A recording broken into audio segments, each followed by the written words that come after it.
लगा के समझो, देखो, और तभी ये चीजें क्लियर होती जाएंगी। आराम से पढ़ोगे, थोड़ा पेशेंस रखोगे, और अगर अपने स्टडी के लिए सीरियस होगे ना तो आराम से पढ़ लोगे दिल लगा के, क्योंकि कोई प्रॉब्लम नहीं होगी। इतना मैं टफ लैंग्वेज नहीं यूज कर रही हूं, मुझे पता है, ठीक है।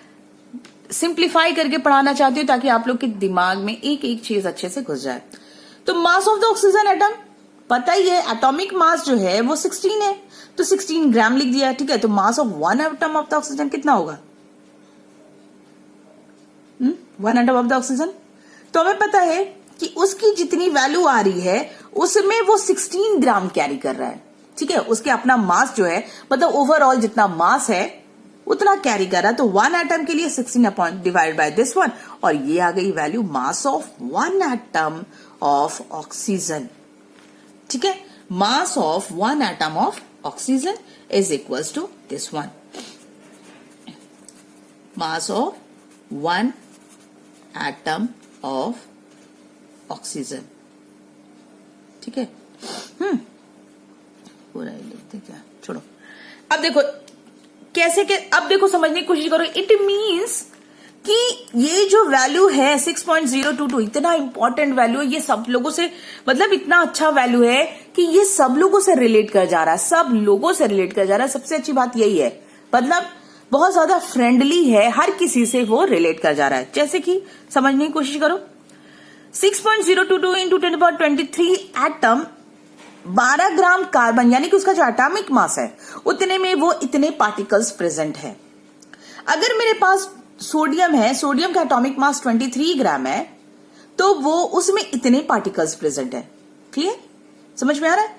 If we have nitrogen, nitrogen का एटॉमिक मास, एटॉमिक नंबर 7 है और एटॉमिक मास क्या है 14 है, तो ओवरऑल उसके जो एटॉमिक मास है उसमें इतने पार्टिकल्स प्रेजेंट है। ऑक्सीजन का जो एटॉमिक मास है उसमें इतने पार्टिकल्स प्रेजेंट है। कैल्शियम के इतनी एटॉमिक मास है, इसमें इतने पार्टिकल्स प्रेजेंट है।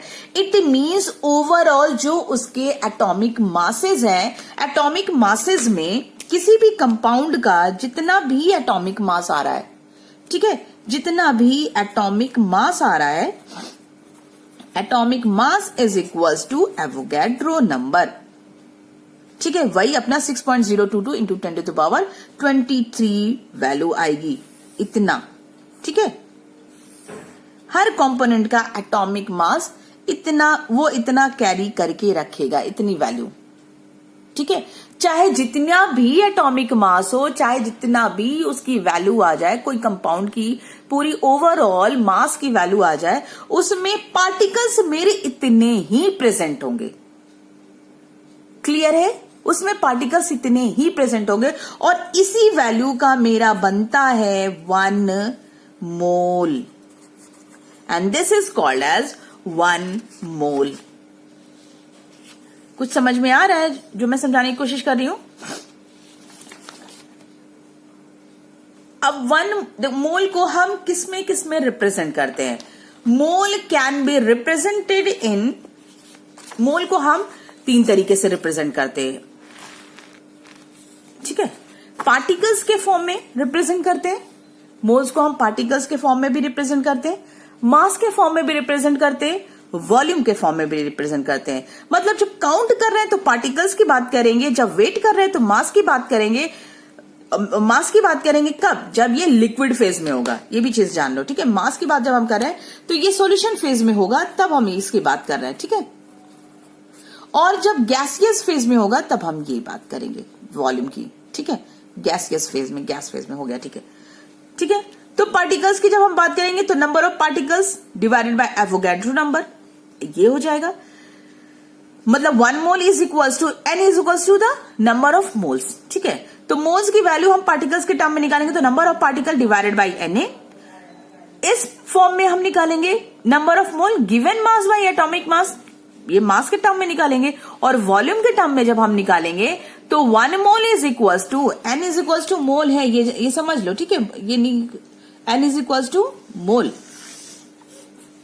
तो mole is equals to given volume by 22.4 litre, और गिवन ये वॉल्यूम जो होगा एट STP, यानी कि स्टैंडर्ड टेम्परेचर एंड प्रेशर। उसकी जो टेम्परेचर होगी स्टैंडर्ड होगी और प्रेशर भी क्या होगी, स्टैंडर्ड होगी। स्टैंडर्ड की वैल्यू पता है। Now come to the next. अब हम आते हैं अपने मोल पे। अब देखो मोल की डेफिनेशन लिखी हुई है। मोल the amount of any substance which contains इतना एटम्स इज कॉल्ड एज मोल। ठीक है, इतने पार्टिकल्स, इतने एटम्स अगर प्रेजेंट होंगे उसको कहेंगे मोल। अब यहां समझाने के लिए कहा गया कि जैसे कि डजन को 12 ऑब्जेक्ट्स होते हैं, ग्रॉस में 144 ऑब्जेक्ट्स होते हैं, और यहां पे और एक इंक्लूड कर दो, पेयर में 2 ऑब्जेक्ट्स होते हैं। ठीक है, a mole is the amount of any substance containing the same number of chemical unit as there are atoms in exactly 12 gram of C12 atom, and mole is a collection of these particles. ठीक है, तो ये सारी कुछ है moles की definitions, as you can see, और you have to note it down in your fair copy, fair register. ठीक है, और उसके बाद में हम आते हैं कुछ क्वेश्चंस नोट करो। अच्छा, मैं कुछ क्वेश्चन करवा दूं। देखो, मैं टाइम नहीं वेस्ट करना चाहती, मैंने निकाला था ये जो है न्यूमेरिकल। देखो, कुछ क्वेश्चन मैंने किया था सो दैट टाइम सेव करने के लिए। बहुत टाइम लग जाता है पहले लेक्चर। देखो, हाउ मेनी, ये इलेक्ट्रॉन्स पे बाद में क्वेश्चन करेंगे, पहले ये देखो। How many atoms of oxygen are present in 300 gram of calcium carbonate. कितने एटम्स प्रेजेंट हैं ऑक्सीजन, कितने एटम ऑक्सीजन के प्रेजेंट है in 300 gram of calcium carbonate. Calcium carbonate में कितने एटम्स प्रेजेंट है। तो अब पहले ये देखो, 1 मोल में, 1 मोल की अगर हम बात करेंगे, 1 मोल में कैल्शियम कितने हैं, 1। फिर उसके बाद में कार्बन कितना है, 1। ऑक्सीजन कितना है, 3। ठीक है, इसमें देखो एक कैल्शियम है, एक कार्बन है, ऑक्सीजन 3 है। अगर ओवरऑल हमने क्या कहा था कि कोई भी कंपोनेंट है उसमें टोटल पार्टिकल कितने होंगे, 6.02। जितना भी एटॉमिक मास आएगा, जितना भी मास आएगा, वो आएगा हम लोगों का, वो मास जो आएगा हम लोगों का वो होगा, वो उसमें ही 6.022 इतने पार्टिकल्स प्रेजेंट होंगे। तो इसका ओवरऑल मास क्या है, 100 ग्राम। ठीक है, 100 ग्राम में कितना बन रहा है, 6.022 इंटू 10⁻23।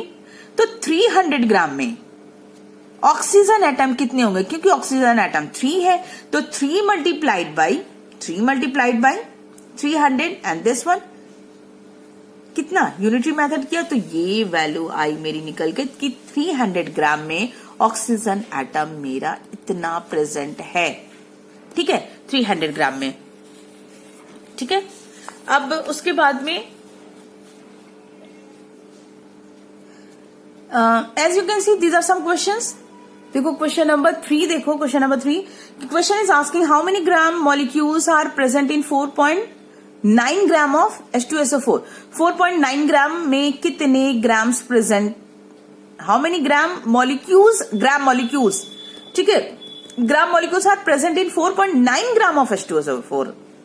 ठीक है, मतलब कि यहां पे क्वेश्चन जो पूछ रहा है वो मोल्स के बारे में पूछ रहा है, और 4.9 ग्राम में कितने मोल्स प्रेजेंट होंगे। तो पहले हमें 1 मोल का कैलकुलेशन करनी होगी। ठीक है, तो नंबर ऑफ मोल यहां पे अभी ये निकाला था ना फॉर्मूले में, number of mole in terms of mass, कहा गया वो page, this one, number of mole is equals to given mass by atomic mass और मॉलिक्यूलर वेट, ये था, है ना। देखो, तो ये फॉर्मूला पे हम पुट कर देंगे, given mass by molecular mass. Given mass ये है जो क्वेश्चन में दिया रहेगा, क्वेश्चन जो पूछ रहे होंगे वही गिवन मास में पुट कर देंगे। ठीक है, गिवन मास बाय मॉलिक्यूलर मास, क्या बोल रही मैं। और उसके बाद में ये हम लोग की कैलकुलेशन आ गई। नेक्स्ट क्वेश्चन है how many moles of NaOH are present in 160 gram of it.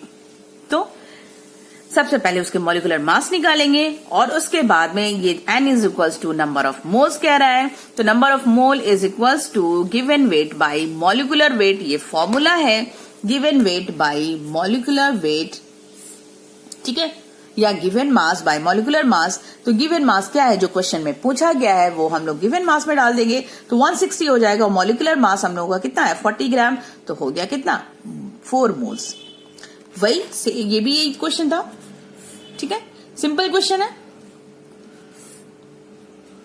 ठीक है, अब यहाँ पे नेक्स्ट क्वेश्चन है, calculate the mass of one atom of oxygen. One atom की बात कर रहे हैं, ठीक है। क्वेश्चन देखो यहाँ पे, calculate the mass of one atom of oxygen and one molecule of oxygen. ठीक है, वन मॉलिक्यूल ऑफ ऑक्सीजन, ये देख लो बस, मैं इसको बताने वाली नहीं हूं। ठीक है, ये कुछ क्वेश्चन है, इसको देख लो। Now come to the next point, now come to the Gay Lussac law. Gay Lussac law के पढ़ने के पहले पहले हम लोगों को पढ़ना है बॉयल्स लॉ, चार्ल्स लॉ, ठीक है, फिर एवोगैड्रो लॉ, ये सारी चीजें पढ़नी है। और ये चीजें हम नहीं पढ़ाने वाले क्योंकि क्लास 9th में अच्छे से क्लियर करवा दिया ये सारी चीजें। सो हम डायरेक्ट स्टार्ट करने जा रहे हैं गैलुसिक लॉ। ठीक है, पहली बात तो ये कि गैलुसिक लॉ जो है only applicable, it is only applicable for the gaseous molecule. Gas के फेज में ही जो कंपोनेंट्स होंगे उसी पे ये डिपेंड करेगा। ठीक है, गैस पे ही डिपेंड करेगा, गैस की हम गैस पे ही अप्लाई करते हैं गैलुसिक लॉ। अब हमें गैलुसिक लॉ में ये समझा रहा है कि रिएक्टेंट जो भी है, कोई भी रिएक्टेंट से सारी रिएक्शंस हो रही हैं, जो इनिशियल है वो हम लोग का रिएक्टेंट है, उसके बाद में हम लोग का बनता क्या है, प्रोडक्ट है। तो जो ये जो प्रोडक्ट है, कितना amount, how much quantity of product will be form, कितना प्रोडक्ट बनेगा, अमाउंट क्या होगा, वो डिपेंड कर रहा है रिएक्टेंट पे।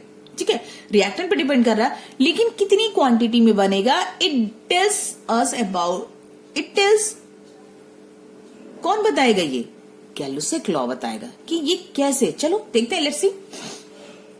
सपोज एक रिएक्शन है कि सिंपल रिएक्शन है H2 प्लस O2, नहीं पहले H2 प्लस O2 नहीं लेंगे क्योंकि इसमें बैलेंस है, इसकी वॉल्यूम चेंज है। हम लेंगे सिंपल से रिएक्शन H2 प्लस Cl2, इसमें रिएक्शन को बैलेंस नहीं करनी है हम लोगों को। H2 plus Cl2 gives twice of HCl, ये है। ठीक है, ट्वाइस ऑफ HCl, तो मतलब ये कह रहे हैं कि इसके आगे कुछ भी नहीं है, कोई भी स्टोइकियोमेट्री लगी नहीं हुई, इसके आगे भी कोई स्टोइकियोमेट्री नहीं है, इसके आगे दो लगी हुई है। It means here it is telling दोनों गैसियस में। ठीक है, ये दोनों गैसियस कंपोनेंट में, ये भी गैसियस कंपोनेंट है।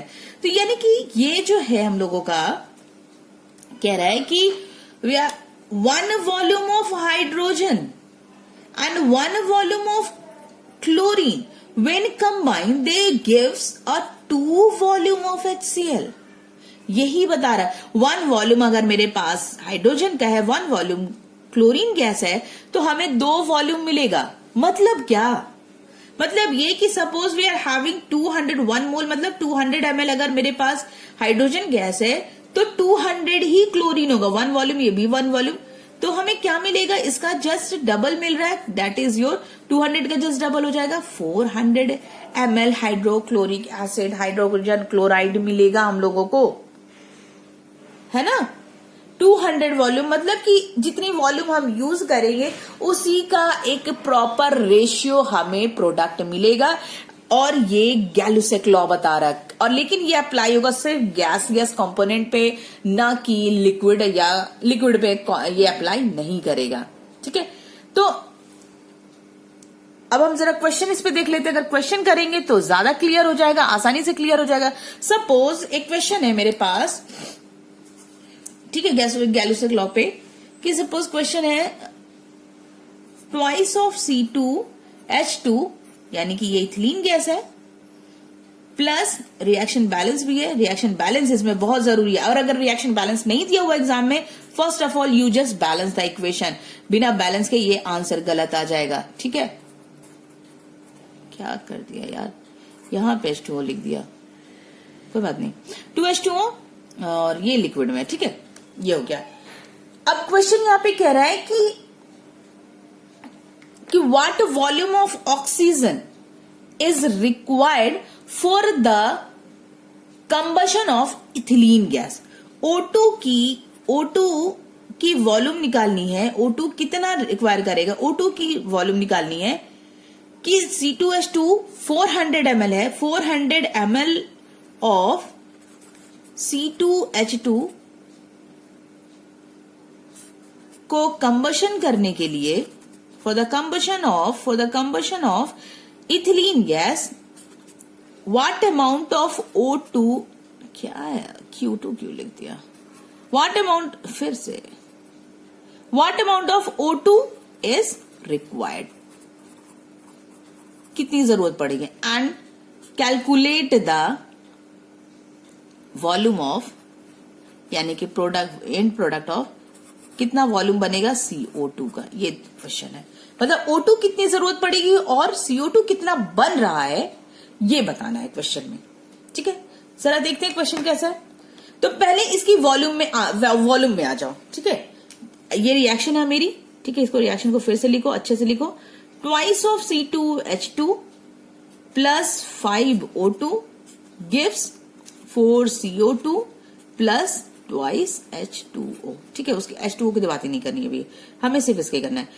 देखो स्टोइकियोमेट्री जितनी भी दी है उस पर ध्यान दो, यानी कि ये दो वॉल्यूम है, दो वॉल्यूम ऑफ C2H2 के लिए कितनी जरूरत पड़ रही है volume, 5 volume of O2, 5 volume. ठीक है, और कितना बन रहा है कार्बन डाइऑक्साइड, 4 वॉल्यूम बन रहा है। यहां तक क्लियर हुआ? बहुत आसानी से समझो, एकदम बिल्कुल इजीली वे में। तो वहां पे हमने देखा था 1 वॉल्यूम 1 वॉल्यूम 1 वॉल्यूम 2 वॉल्यूम, ये हो रहा था। अब यहाँ पे कह रहा है 2 वॉल्यूम है, ये 5 वॉल्यूम है, ये 4 वॉल्यूम है। तो हमें पहले ऑक्सीजन का निकालना है, फिर बाद में हम CO2 पे जाएंगे। तो पहले आ जाते हैं, इन दोनों को रिलेट करके करो यूनिटरी मेथड। यानी कि अगर 2 volume of C2H2 required 5 volume of O2, हमें ये पता हो गया। ठीक है, ये पता है 5 वॉल्यूम ऑफ O2 है। ठीक है, तो 1 वॉल्यूम कितना यूज करेगा, 1 volume of CH2 require 5/2 O2 होगा ना। तो अब क्या कह रहा है, कितना वॉल्यूम हमें यूज करा, कितना वॉल्यूम है मेरे पास, 400 ml है। कितनी है इसकी वो 400 ml, तो 400 ml रिक्वायर करेगा 5/2 मल्टीप्लाइड बाई 400, ये कैंसिल 200, और उसके बाद में आ जाएगा 1000 ml of oxygen it needed for the combustion of C2H2। तो ये फर्स्ट पोर्शन तो हो गया। सेकंड पोर्शन में क्या क्वेश्चन पूछा कि प्रोडक्ट कितना बनेगा 4CO2, ये जो वॉल्यूम हमें दिख रही है, ये कितना ये कार्बन डाइऑक्साइड कितना बनेगा अगर हम इतना ले रहे हैं। यहां से हमें निकल गया 1000 ml ऑक्सीजन कंज्यूम करेगा ये C2H2 का कंबशन करने के लिए। तो नेक्स्ट पोर्शन है हम लोगों का, क्वेश्चन देखो नेक्स्ट वन, यानी कि वही चीज देखो। तो 2 वॉल्यूम रिएक्ट करा रहा है, 2 वॉल्यूम से हमें 4 वॉल्यूम बन रहा है। तो 2 volume giving 4 volume of CO2, 2 volume of C2H2 giving 4 volume. तो 1 वॉल्यूम के लिए कितना हो जाएगा, 1 वॉल्यूम के लिए 4/2 होगा। तो 400 ml के लिए 400 ml के लिए 400 ml के लिए 4/2 मल्टीप्लाइड बाय 400 2 ये हुई होगा, और ये हो जाएगा 800 ml। यानी कि 400 ml अगर C2H2 को हम लोगों ने यूज किया है, then it is giving 800 ml of CO2 वो प्रोड्यूस करेगा। और यही गैलोसेक लॉ का मेरिट है, एडवांटेज है कि हमें पता चल सकता है इसके अकॉर्डिंग कि कितना कंपाउंड हमें बनेगा, कितना रिएक्शन में हमें कंपोनेंट मिलेगा। ठीक है, क्वेश्चंस तो है मेरे पास। अच्छा, note down the question, note down सब क्वेश्चन, और यहीं पे हम चैप्टर को फिनिश कर रहे हैं, रोक रहे हैं क्योंकि ये टॉपिक हो गया है बहुत लेंदी। क्वेश्चन नोट डाउन करो। How many moles are there in, बहुत सिंपल सा क्वेश्चन है। ठीक है, जल्दी जल्दी फटाक से 5 क्वेश्चन लिखो। How many moles are there in 6.05 gram of carbon. This is your first question. Come to the second question. How many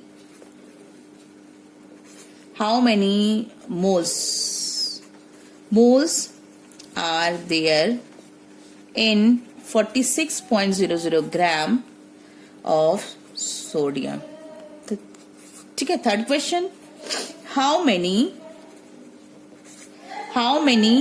moles are there in 70.9 gram of chlorine.